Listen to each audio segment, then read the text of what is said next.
Welcome, everyone. Today's topic is hiring and retaining salespeople in a tough hiring market. And I got to tell you, I think a lot of us are dealing with a tough hiring market right now. Matter of fact, I'm going to ask you to go ahead and put in the chat box if you are seeing more difficulties with hiring salespeople right now than you used to, just go ahead and put a yes for me in the chat box. Yes, probably a lot of us seeing that. And what I'm hoping to do today is kind of demystify this process a little bit. Joe, highly difficult to hire salespeople. Yes, well, obviously that's the reason you're here. Hopefully, I can help you. And we're going to talk about both sides of this because we're going to talk about hiring salespeople and retaining them because you've got to be able to do both. Once you hire them, you've got to hang on to them. And these are challenges that a lot of sales managers are facing. There are some new realities right now, and I want to talk about what those are. New reality number one: the sales candidate pool, in my opinion, is shrinking. There is a lower supply of people, not only who are in sales and looking for a job, but who are wanting to look at a new sales position. And when I talk to people that are young people that are coming out of college, when I talk to managers that are trying to hire young salespeople, we are seeing fewer quality candidates than we did just a few years ago. So that's one of our big new realities. Reality number two is people are more used to immediate gratification nowadays. And that's going to lead into some of the things that we are talking about. And reality number three is people are more interconnected nowadays. And I think you probably agree with that, but they're interconnected in a virtual fashion. People are interconnected because of cell phones, because of texting and typing and social media and all these things. And in many ways, they're less connected in a face to face, voice to voice manner. That creates some challenges for us in the hiring process. And a final reality, and I actually think this is one of the realities that helps us as sales managers, is that, yeah, Jeff goes, everyone will be the next TikTok star, except me. I can't dance, so I can't dance for the camera. Um, but one of the things that we're seeing, and I think this plays into us in sales, is there is a big trend towards hybrid work now and non-office bound work. That's something that I think we can lean into because sales, by its very nature, unless it's an inside sales profession, is a more hybrid work environment. So these are some of the trends that I'm seeing in hiring. And here's a final trend, and this is a huge one. And I've said this for a few years now: the successful salesperson of the next 20 years will not look, sound, or act like the successful salespeople of the last 2 decades. We have to prepare for that. What does that mean? Well, it means that for many years, successful salespeople were those charismatic souls that everybody loved to be around, that was a great guy to have a beer with, that was a great person to have lunch with, that always had tickets to the ball game, could always get you onto the golf course, play golf with you. A lot of those sales tactics are obsolete now because of differing customer expectations and demands on customers' time. I have a friend that's been in sales longer than I have. He's been in sales 45 years, and he told me a while back, he says, Troy, he says, back about 20 years ago, I used to play golf a couple times a week. He said, hell, I didn't hardly even have to play on the weekends. I was getting in 2 rounds of golf every week of the summer out with customers, and I was doing business at the same time. Nowadays, and he said this about this last summer of 2023. He said, I managed to get in 2 rounds of customer golf the whole year. He said, people don't want to get out on the golf course all afternoon that much anymore. And I think one of the trends that has played into that is that companies have eliminated a lot of the thick layers of middle management and assistants that helped our clients get out on the golf course. So what does a successful salesperson in the next 20 years look like? Well, they're smarter. I've done a program called Smart Sales Hiring ever since I started this business 19 years ago. And some of it, by the way, is going to be part of this program. Smart sales hiring used to mean being smart about hiring salespeople. It still is, but now it means hiring smart salespeople because of customer expectations. Customers nowadays expect salespeople to be able to think on their feet. They expect them to be able to generate answers right in front of them without having to go to the back cave. They expect them to be able to communicate on multiple different platforms, not just telephone, not just face to face. They expect them to be able to put together a coherent text. They expect them to be able to jump on a Zoom call like this one at a moment's notice. And they expect them to be able to connect with them on LinkedIn and sometimes even on Facebook. So the successful salesperson in the next 20 years has to be much more versatile. They have to be much more intellectual. They have to be much more cerebral than they've ever been. And so as we are looking at salespeople and who we're going to bring in, yeah, that's part of the deal. So with that in mind, let's dive in and let's talk about sales hires. Now, here is one of the ways that sales hires fail. Actually, several ways that sales hires fail. First of all, what I call a pool of one hire. A pool of one hire is where you become aware that a salesperson is available and you go, I got to hire them. And maybe you put them through a hiring process, maybe you don't, but they're the only candidate. Here's the problem, and I think you guys will agree with this. What we are trying to do at any given moment in time is hire the best person that is available to us at that moment. Well, if you're only hiring from a pool of one, you hear somebody's available and you go down the path of hiring them without bringing any other candidates into the pool, you never know if you got the best person available to you at the time. And a pool of one hire has a very high fail rate. Number two, gut instinct hires. Boy, these are dangerous. And I see it all the time because what happens is that sales managers, business owners as well, we pride ourselves on our gut. We pride ourselves on our instincts. We know people. And because we know people, we can tell when people are going to succeed. Man, that's dangerous because that gut instinct hire is what is going to fool you into hiring the wrong person. It skews the hiring process. I'm going to talk a little bit more about that in a moment. Friend referrals. A friend referral works like this. Somebody comes to you that works for you and they say, hey, Jeff. And when I say Jeff, I can get two people on this webinar. They say, hey, Jeff. I say, I've got this friend. He's a great salesperson. He can sell ice to an Eskimo and he's looking for a job. You should hire him. And because we, as salespeople and as business managers, we are conditioned to think that referrals are gold. So we bring that person in, we place very high weight on our employee's referral. And a lot of times we hire them without doing good vetting and good screening. There's a problem with that. What is the likelihood that your employee actually knows their friends' work habits, their achievement, their metrics, how they ranked on their sales team? They probably don't. What they know is that they have a friend, they want good things for their friend who is out of a job right now, so they're going to try and get them hired. Don't get me wrong. Pool of one, the availability hire, friend referrals, those are all viable ways of hiring someone. However, when you get those candidates, you have decided that you're going to hire somebody, so do a full search, bring those people in and measure them against the rest of the pool and against your own objective standards for what it takes. Here's a huge one. Industry experience required. If I had to pick up three words that yield a 90% fail rate, it would be that industry experience required. You're hardly ever going to get your industry's and your competitors' best salespeople. Usually, the people you get are people that they are delighted to get rid of. And what's happened is you've made yourself weaker and you've made them stronger because they can go out and hire a better salesperson. What you've got to ask yourself is, if this person is such a standout in my industry, why are they wanting to change jobs? Why do they want to work for me? Because usually companies take care of their performing salespeople. Every industry has what I like to call the swirling undertow. The swirling undertow is this group of salespeople that have worked for other companies in the industry. And because they have that industry experience, they can always go out and find a job. And usually their best sale happens when they do get that job. And I'm going to use an example here, and I'm going to use this example because there's a few people on this webinar from this industry.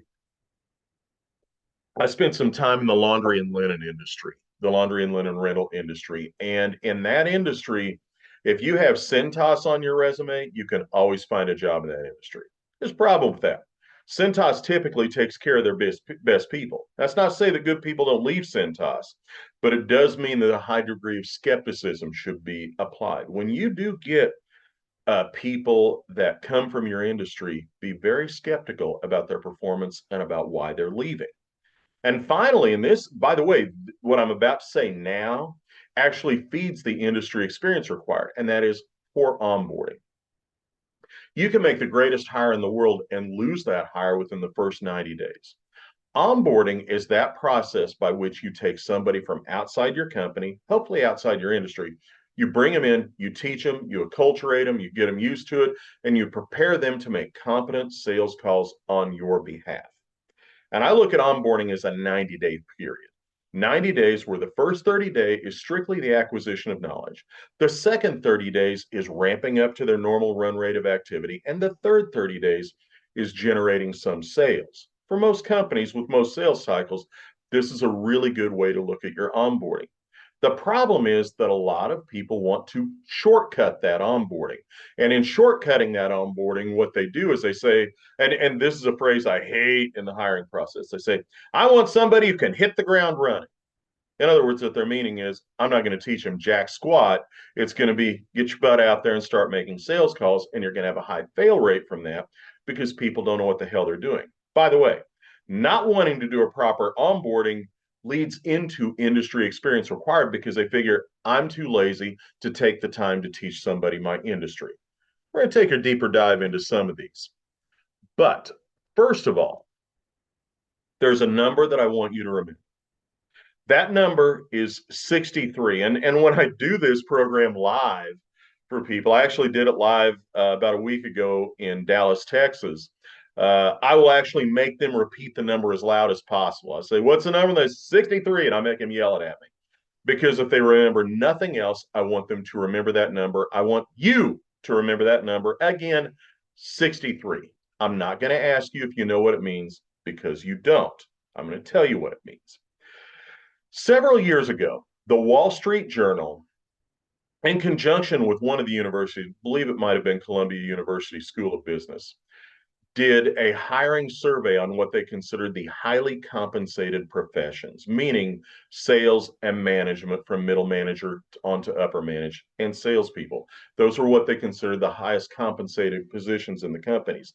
And they surveyed hiring practices in companies from $1 million in annual revenue all the way up to the Fortune 100 because they wanted to get a very broad spectrum. Here's what they found out. 63% of the time, the hiring decision was made in the first 5 minutes of meeting the candidate. Within the first 5 minutes. Now, does that mean that 5 minutes into the interview, they stop it and they said, oh, no, okay, no worries, you've got the job. Let's make you the offer. No, what happened was their interview observers, and they said on thousands of interviews, their interview observers noticed that what happened was that at 5 minutes, the trajectory of the interview changed. At 5 minutes, that interviewer is making a decision. I like this person and I'm envisioning them working for me, or I'm not envisioning this person working for me, and that changed the trajectory of the interview. And if they decided they wanted this salesperson to work for them, the type of questions they were asking, softballs that salesperson could knock out of the park because they, in their head, were trying to reinforce that decision so they could think they made a good intellectual decision. So they created an interview structure that candidate could knock out of the park. On the other hand, if they didn't react to the salesperson or the candidate in that fashion, what they did was they asked them tough questions designed to knock them out. Here's the dirty little secret. Those are the questions they should have asked everybody, because a big part of hiring, of success in hiring, is who you don't hire. So 63%, almost 2/3 of the time, those sales hiring decisions were made not intellectually, but emotionally within the first 5 minutes of meeting the candidate. I'm going to give you a related stat now. This one isn't on a slide, but you should remember it too. I'm going to hold you in suspense while I drink my iced tea. And yes, it is iced tea. I had somebody question that once. They do know of my fondness for Angel's Envy bourbon, but no, there's none in that. Um, 2/3 of all sales hires don't make it through the first year. Think about that for a second. 2/3 of sales hires fail utterly because they either quit or get fired within the first year, usually after not being productive. Do you see any similarity between those numbers? 63% of all sales hiring decisions are made within the first 5 minutes, and 67% of the time, your sales hires fail within the first year. Emotional hiring decisions are what lead to that. By the way, I'm going to give you a little standard here. You should be succeeding, and a a reasonably competent sales manager will succeed 50% of the time in sales hiring. That means you're beating the average, by the way. The average is only 1/3 success rate. A good sales manager will succeed 2 out of every 3 times. Somebody who's pretty good at hiring. Somebody who's really, really good will succeed about 80% of the time. Let me give you a little background for this program now. For the first 13 years that I have my business, from 2004 through the end of 2017, one of the services that I offered my clients was retained search recruiting of salespeople. In other words, customers would sub out the hiring process to me. It wasn't contingency, it was retainer. And I would do the hiring process all the way through the very final interview. And then I would present them 1, 2, or 3 finalists. They'd hire. I would guarantee that person for 90 days. In other words, if they washed out in the first 90 days, I would go back and replace them at my expense. And you want to believe I was careful in the hiring process.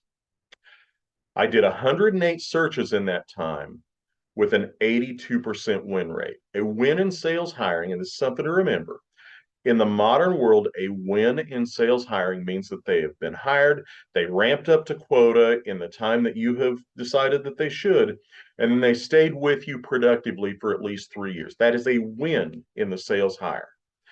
82% of the time, I won. Now, is that because I'm a genius? You're welcome to think so. But the truth of it is, I had a great process, I had great tools, and I was continually refining. I'm going to show you a lot of what that is today. I stopped doing retained recruiting 6 years ago because, quite honestly, the fees that I was having to charge to make it worth my time to do so were getting so big. I didn't feel like it represented good value, and my business was turning into a recruiting firm.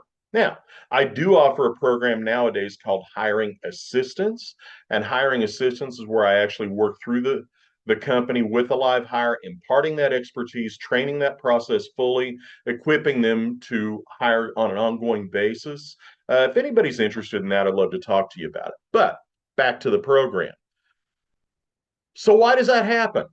Why do 2/3 of sales hires fail? Why do people hire emotionally? Well, the biggest reason that sales hires fail, the biggest reason is that you don't spot the red flags. Here's a cool thing about people. They will show you or tell you how they will fail, how they will fail you. Most of the time, the hiring manager either A, doesn't create opportunities for them to do so, or B, doesn't pay attention. I'm going to give you a classic example of this. Several years ago, I have a client here locally. The guy's name is David. They make marketing software, great company. And they were doing a hiring process for a salesperson. This was a high prospecting position. The guy's responsibility was going to be to go out, prospect up new business, and then take care of it. Significant business building opportunity. And the position paid 75,000 salary, 150 total package at plan first year. Big investment for this company. Well, Dave calls me up at the end, towards the end of his hiring process. I wasn't working through the hiring process. He says, I've got this candidate coming in for a second interview. It's final interview. Is there any way I could pay you to come in, be a part of it, give me your opinion? Sure. So I go in there. The guy's name was Larry, and he had worked for a non-competitive software company, a different software company, and he had a lot of success there. And I'm sitting there through this interview, and I got to admit, the guy's knocking it out of the park, man. He's kicking ass. They're asking him good questions. I'm asking good questions. He's doing great. Towards the end of the interview, I said, Larry, what was your favorite thing about that previous software sales position? He says, well, Troy, my favorite thing was that they had an assistant working with me who set all my appointments for me. Whoa, okay. Well, what did he just tell us? He told us he's not going to prospect, right? He told us his favorite thing was that he wasn't the one doing the prospect. So the interview ends. Dave turns around and looked at me, grinned at me like his daughter just graduated magna cum laude from Harvard. Goes, wasn't he great? I said, well, yeah, sure, as long, except that he won't prospect. So what are you talking about? So I walked him back through it and I said, Dave, here's the thing. To make the most out of him, you're going to have to hire an assistant at about $40,000, $50,000 a year, and that assistant might have the more valuable skill set. Well, he was heartbroken, but he didn't hire the guy. The guy actually went to work for a different software company, failed because they expected him to prospect. Why did that happen? Because Dave had already bought off on this guy. Dave was mentally owning him. He mentally already had this guy hired, and he was just looking to me for validation. Dave didn't spot that red flag.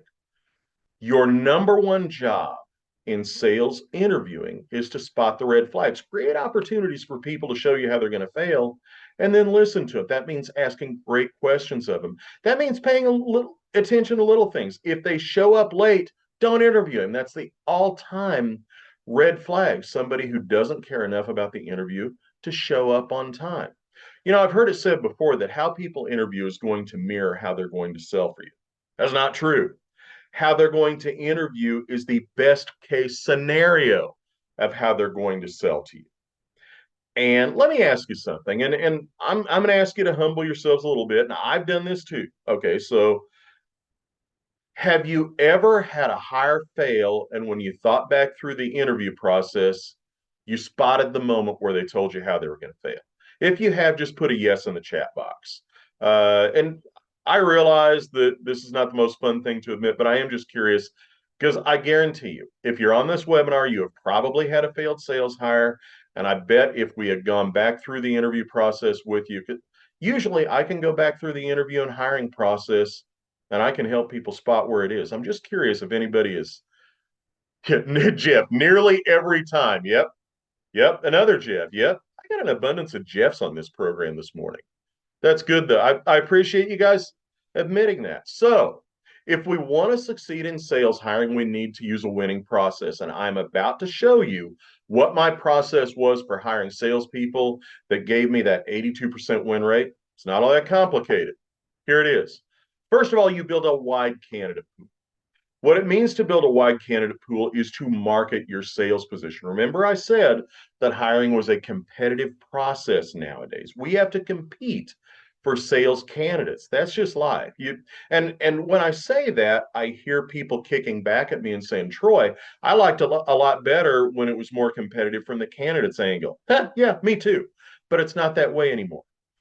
Everything you do has to be marketing centric. Your job ads, the HR job description doesn't work anymore. Your job ads have to be marketing centric. They have to be copy that will tell people why they should be begging to work for you, why this is the job of their dreams. Another thing to try, and I'm actually just trying this with some of my clients, is try a video job ad. Jeff talked a little bit about how everyone wants to be the next TikTok star. How about you be the next TikTok star? Cut a 60-second video on why people should want to be your next salesperson, post it up on LinkedIn, TikTok, Facebook, everywhere. And in the comments and description, put a link to your job ad. Don't be proud. Get your message out to as many people as possible. It's kind of funny. I was having a conversation last week with a client about this issue, and this guy is a little bit older than me. I'm 55, and he's definitely grayer than me. Thanks, Dad. I got good genes there. And he said, Troy, he said, maybe it shouldn't be me that cuts the video. I said, why not? And I understand this guy is a very forward-thinking, aggressive, contemporary thinking person. But yeah, he's got some gray hair. And he says, well, I got some gray hair. I said, yeah. And I said, one thing we find with Gen Z and the bottom end of the millennials is that they like adults in the room. They like leadership. So think about how you're marketing your sales position. And yeah, you're marketing. You are not listing it, you're marketing it. Then I do a quick resume screen. And the resume screen that I do has 3 points. One, in the last 5 years, have they held the same job for three of them? Two, have they had some sort of allied business sales experience? What I mean by that is usually it's either B2C, B2G, or B2B. Business to consumer, business to government, business to business. As long as they have that particular flow. And third of all, do they claim some sort of an accomplishment on their resume? I don't care what it is. Every accomplishment can be looked at differently by people in different industries. I just want them to say, I was good at this. If they do those three things, that gets them to an interview in my book. And yeah, you're going to do a lot of interviews. The next step, and I do a short phone screen in between the resume screen and the resume focused interview. The next step is a resume focused interview. A resume focused interview is where you ask a set of questions that are very direct and they're designed to either build up or break down the accuracy of that resume. Look, I don't want to shock you, but the resume is a narrative of somebody's professional life. They're telling their story to you. Some people exaggerate. I'm not kidding. Some people even lie on their resumes. And if you don't spot those lies, you're the victim. So ask about compensation, ask about income where you can. I understand that not all places can do that anymore. Ask about sales achievement. Good salespeople know their numbers. So do bad salespeople. They just don't want to tell you what they are. Ask what their work duties were. Ask how many appointments they had. Details, details, details. Salespeople who lie won't think that lie all the way through. Next, and you're going to lose 50% of your resume focused interviews because they will show you why they're going to fail you. And when they do, spot that red flag, heed it, and listen. Next step, due diligence. Due diligence is reference checks and criminal background checks. Ask for 3 business references. A business reference, former bosses are the gold standard. Former customers or coworkers are second place. Nobody's third place. Okay. I don't need your brother-in-law to tell me how good you are to have a beer with or how great a human being you are. I want to know specifically about your work habits and then call those references. I hear the same kickback all the time. Troy, all you're going to get is just, yeah, they worked here and here's when they worked for. Nonsense. There is not a law in any state that bans bragging on a former employee. I've called dead people. I called a guy once who said he gave me as a reference. Yeah, he goes, I physically hate this person. And I started laughing. I thought he was kidding. He goes, I'm not kidding. He said he's one of the worst people I've ever known. If he were standing in front of me, I would punch him in the mouth. I consider that a negative reference. When I'm calling references, I need 2 positives and no negatives. Name, rank, and serial number or not calling you back, those are neutral references. 2 neutrals get somebody kicked out. 2 positives, no negatives. 1 negative kicks you out, 2 neutrals kick you out. Then, behavioral interview. A behavioral interview is an interview designed to establish job fit. Up until now, you should be looking for reasons not to hire this person. Now you can look for reasons to hire them by asking them questions about how they have handled situations in their past business life that mirror and match situations that they might find in your position. Past performance is the best predictor of future performance in sales. And once again, details, details, details. And I would encourage you to do a lot of research on behavioral interviewing. I am working on an online sales and sales management university, which will have online on-demand courses that salespeople and sales managers can take. My plan is to release my first course, which will be my Elements of Sales training course in mid-January. Then I'm going to be adding courses after that at some point during 2024. Behavioral interviewing will be one of those courses. Matter of fact, so will sales hiring. But those are probably a few months off. But do some research, understand what behavioral interviewing is and how to use it. I've got some articles on my blog. You can search those. And by the way, I want to circle back to the why candidate pool for a moment because there's one important thing that is a change in hiring that I did not talk about, and that is this. You must respond quickly. Used to, and I this is a change within the last few months. I used to tell managers, gather up resumes for a few days or for a week and then go through them, call the people that you want to call. Nowadays, if you it the soonest that you can do a quick triage, do that quick resume screen, call them right then. And if they don't answer the phone, text them, email them, give them multiple ways to get back with you to start that conversation. People are used to immediate gratification nowadays. And when we post something on social media, we're looking for those immediate likes, those immediate shares, all those kind of thing. So again, this is a trend that some of you may not like it, but you need to succeed, lean into it because that's what's going to help you be successful. And then finally, I do a third party psychological or psychometric assessment. If you search sales pre-hire assessments, there are thousands of results, maybe thousands upon thousands. Most of them are absolute and total crap that were created on a kitchen table. There is one, I'm not going to name it, that I find particularly unethical because it is especially designed just to sell sales training for the companies who sell them. I'm not a fan of that. There are 8, at last knowledge, that meet the Federal Department of Labor's guidelines for being a valid pre-hire assessment. In other words, it'll stand up in court. If you make a decision based on this, it is a non-discriminatory tool. The one that I use and the one that I'll recommend to you in a moment, I'm going to give you my resource for it. By the way, when I recommend out a resource, I have no financial connection with them other than probably I pay them. I don't do kickbacks. I keep very black lines. And so if I'm recommending a resource to you, it's because I believe it can help. That's just my own code of ethics on this. But the one that I use is called the Profile Sales Assessment. And the company that I use they have a number of partners around the country, but the company that I use is called Job Match Assessment. That's all one word for the URL, jobmatchassessment.com. The guy who owns the company is Kirk Young. He's a friend of mine. He's a genius with respect to these assessments. He helped raise my hiring accuracy rate from about 68% to 82% with his knowledge and with the profiles assessment. So if you're hiring, you need to get a hold of him and you need to use this.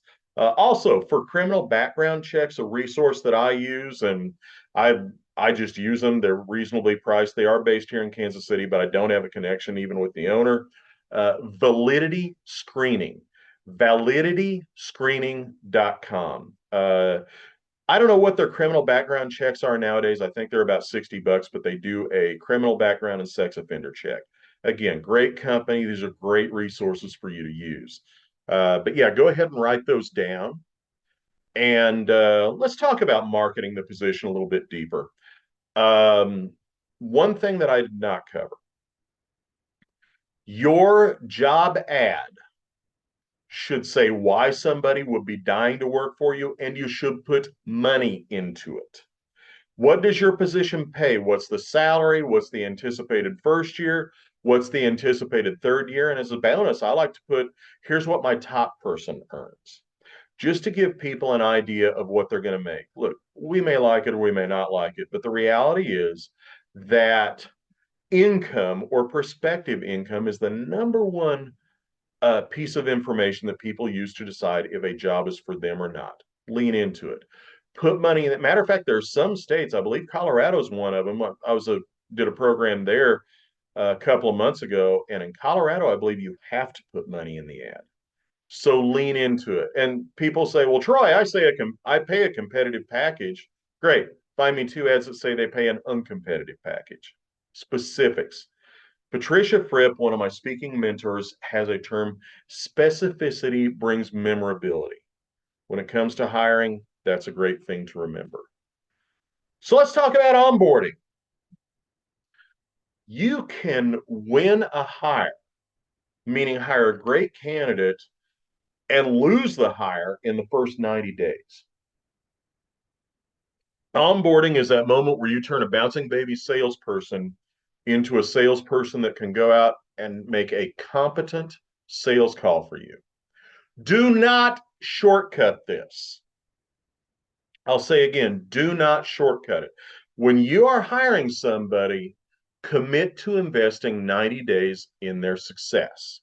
I had the sales job 30 years ago where, the onboarding was here's your desk, here's your phone, good luck, you're on your own. Shockingly enough, I did not hit the ground running and I was not super successful at it early on. Your job here is to launch them to success. In the first 30 days, teach them. They have no responsibility for sales activity. They have no responsibility for sales results. Excuse me. I just want them to learn my company, my products, my services, my processes, how an order gets from the moment that it is written until the moment it goes out the door and into the customer's hand. I want them to know my stuff. And if you can do that, you will launch them to succeed. And at the end of 30 days, have some sort of a graduation exercise. And by the way, this isn't just for brand new salespeople. This is for experienced salespeople too. Even if they have done what it is that you do, they don't do it your way. Onboarding is about teaching them your way. Second 30 days is activity. Get them out in the field, get them making sales calls. Don't charge them with responsibility to sell things yet, but get them out, get them making sales calls, get them generating proposals, start building that sales funnel. And I believe in a ramp up process here too. And I'm going to use real easy numbers. Let's say that on an ongoing run rate, you want them to do 8 appointments per week. Well, the first week, make them do 2, the second week 4, third week 6, fourth week 8, and now they're ramped up to a full run rate. Again, everything is gradual here. Have a graduation exercise for that 30 days. Have a review session. Did you do this? Did you not? What corrective actions do we need to take? And then 61 through 90 days. Again, now let's have some reasonable expectations for them to sell something and have them tasked for results. Again, don't put them at their full 1 year run rate on their first, on their 61 through 90. Have a reasonable, because people are going to have to ramp up. It takes 12 to 18 months for a salesperson to return a profit for you. It takes about 3 to 4 years for a salesperson to reach their full potential productivity because they're learning all the time. Give them that grace, give them that space. And by the way, these do have accountability phases. If they haven't learned the things that they need to learn in the first 30 days, you got a decision to make. If they haven't learned it because of a lack of effort, get on with your life. Encourage them to seek employment elsewhere. Have some flexibility. It doesn't have to be hard and fast, but you need to see that they're progressing. You need to see that they're learning. You need to see that they're moving towards the place that you need them to be. But remember, experienced salespeople also have to ramp up. Don't fall into the hit the ground running trap because you're going to get yourself into trouble. Let's talk about engagement.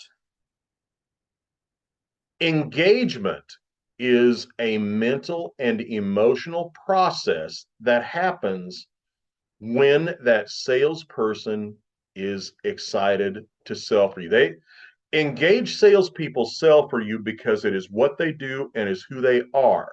They believe in you, they believe in the company, and they believe in the product. This is the three-legged stool of engagement.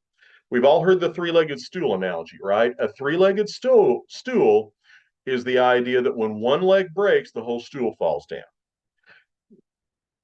They have to believe in you, that you have their best interests at heart.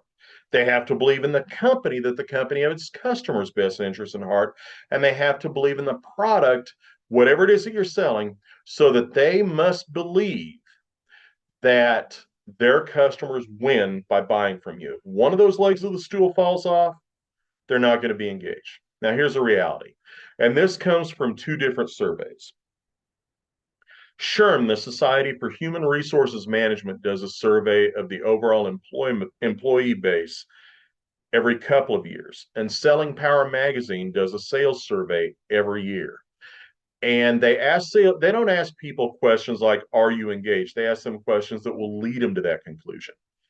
And what they have discovered is this. And by the way, these surveys tend to be within 2 points of each other every time that they come out. About 30% of the salespeople in the overall workforce are actually engaged. That means they're excited, they're interested, they want to succeed. They don't have to be prodded to get up and get out and make sales calls in them. 50% are disengaged. Now, what disengaged means, they're not bad people. It just means that one of those three legs of the stool is broken. They're not, these are the people that kind of define mediocrity. They know where the line is between fired and not fired. They have a foot on either side of that line at all times. Again, they're not bad people. And a lot of those disengaged salespeople can be re-engaged with good management techniques. We'll talk about what those look like in a moment. Here's bad news. 20, and by the way, the 50% of disengaged salespeople are underachievers. Even if they're at quota, there are some salespeople that are so good that they can still be at quota and yet be disengaged. If you can re-engage them, then their performance goes way up. 20% are actively disengaged. Here's the really bad ones. An actively disengaged salesperson is a salesperson who is trying to do you harm. These are people who are pissed off for one reason or another. They are so unhappy that not only do they not want to perform at their fullest potential, not only are they not giving it everything that they got, they're actually pushing in the opposite way. And anytime they can do you harm by starting trouble with your employees, by polluting the ground with your customers, in some cases by even stealing from you, I've seen that before, they're doing it. And when I said actively disengaged salespeople and I described what that means, if any of you had a face that popped into your head of your current salespeople and said, this is an actively disengaged salesperson, the only thing you can do with an actively disengaged salesperson is to fire them sooner rather than later, because every day they're in the field, they're harming you. Disengaged salespeople, a lot of them can be re-engaged by figuring out what the hell went wrong. Actively disengaged salespeople have crossed that Rubicon. So my recommendation, if you thought of somebody, you have a vacancy on your sales team. The engaged salesperson doesn't have to be motivated. The engaged salesperson has better sales calls. They have better customer relationships. They are trying to improve themselves and improve their skills at all times because they are passionate about sales. They're passionate about you. They are passionate about your product, and they enjoy the hell out of every day that they spend out in the field. Here's the extra bonus. Engaged salespeople aren't vulnerable to the competition. The competition can approach them. They're probably not going to leave because they are engaged. They enjoy what they do. So how do we engage salespeople? Well, start with respect. Treating your people with respect, and by the way, challenging them to do better is one way of treating your salespeople with respect. Expecting your salespeople to do better and be better means that you understand that they have the capability to do so. That's a very high level of respect. Engaging your salespeople also encompasses training. Every year in that survey, salespeople are asked, why did you leave a recent job? 70% of the time, they cite inadequate training as the reason they left. Training retains salespeople. Manage your relationship with them just like you would manage your relationship with a customer. You know, we put a lot of time and effort into managing our customer relationships and maximizing them. We're always trying to find out what our customers are thinking, if they're happy with us, if they continue doing business with us, if they want to increase their business with us, if we are still meeting their needs. But we don't do that with our salespeople. You should. You should conduct regular business reviews with your salespeople, just like you do your customers, not to assess their product progress, although I think that's good too, but to assess how your job continues to fit their needs for their life and their career. You know, there are times, and even if a couple of years ago you assessed how your job fit their career, you need to continually reassess that knowledge. People's lives can change, people's needs can change, and we need to understand how that evolves. Sometimes you have salespeople that go on for 5 years, have no interest in progressing. Then all of a sudden they'll decide they want to move up or they want to change departments or whatever. And if you don't know that, somebody else will create that opportunity instead of you. Always be that person who is doing that. Always be the person who is reselling them on their jobs. As a sales manager, one of the biggest aspects of your job is selling. And this is where it's misinterpreted because we think that sales managers should be great salespeople to sell to our customers. That helps. But the biggest job of selling you should do is to continue to resell your salespeople on their jobs. An engaged salesperson is a salesperson who is continually resold on their jobs. And if you have a salesperson that is disengaged, you need to go through this process. You need to sit down and do a business review with them and find out, okay, where are we missing the boat? Have they fallen out of love with you? Have they fallen out of love with the company? Have they fallen out of love with the job? Have they fallen out of love with the product? Figure out where it is that you have gone wrong and then figure out how to fix the problem, just like you would with a customer. And if you continually re-engage your salespeople, engaged salespeople don't leave. This is the thing. Disengaged salespeople are the ones who leave when we don't want them to. And a lot of times we only find out why in the exit interview. This is what's sad. The two best assessments that we ever do most of the time of what our salespeople are all about and how we can solve their needs is when we interview them up front and we do the exit interview at the end. What I'm saying to you is one of the best ways to retain salespeople is by continuing to interview. Now, I'm going to have a few closing tasks and takeaways for you at the end, but first of all, I'd like to open up the floor to any questions that you might have. If you have a question, put it in the chat box and I'll answer it as best I can. And if I don't see anything here in a couple of minutes, I'm going to go ahead and move on to my closing remarks and takeaways. But if you have a question, go ahead and put it in the chat box. While I'm waiting on people to see if they want to put a question in the chat box, I do want to make you aware of something. I have a new program called the Chief Sales Officers Roundtable. It's an online coaching program. It's group coaching. And basically, not only will I be a coach to you for the course of 2024, you will have peers that will be your coaches as well. There's going to be a monthly half-a-day peer group coaching session. There's going to be sales management training on an ongoing basis from me. There's going to be one-on-one coaching every month from me. And there's a few other benefits as well. So if you're interested in that, I'm going to have an offer for a free sales strategy review at the end. Take me up on it. Let's talk about it. So doesn't look like we have any questions. So I'm going to go ahead and launch into my final comments here. So how do we sum it up? Where do we go from here? First of all, keep an eye on the hiring pitfalls. Remember the number 63. Okay. Remember that number. And because if you remember that number, you won't get emotionally vulnerable to your candidates. Market your position to build a great candidate pool. Use a quality hiring process. And I recommend the one that I use. It's simple, it's easy to implement, and you don't have to be a hiring genius to implement it. But remember, a process is something you do every time. Don't skip steps. And speaking of don't skipping steps, build a 90-day onboarding program that will bring your people up to speed. And if I can help in any of these ways, let's talk. And finally, engage your salespeople by managing the relationship the same way as you would with a customer. So I've got a few ways I can help you through this, or there may be other things that you'd like to talk about. But if you'd like to talk about my hiring assistance program, if you'd like to talk about the Chief Sales Officers Roundtable, or any other aspect, I have a program here designed to give you some free complimentary help. And yeah, it is designed to give you help. I have a program called the Sales Strategy Review. It is a complimentary consultation with me. Takes about an hour. We will go through your goals and your strategy, your staffing and your compensation, your partners, your customers, and quite frankly, if there's a direction that you'd like to take it in other words, if you'd like feedback on one particular thing, I did one a couple of weeks ago where they just wanted to talk about sales comp.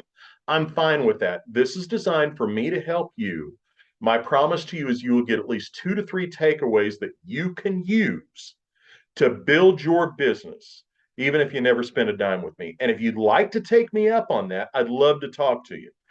If you are an owner or manager of a company, scan the QR code for your free sales strategy review.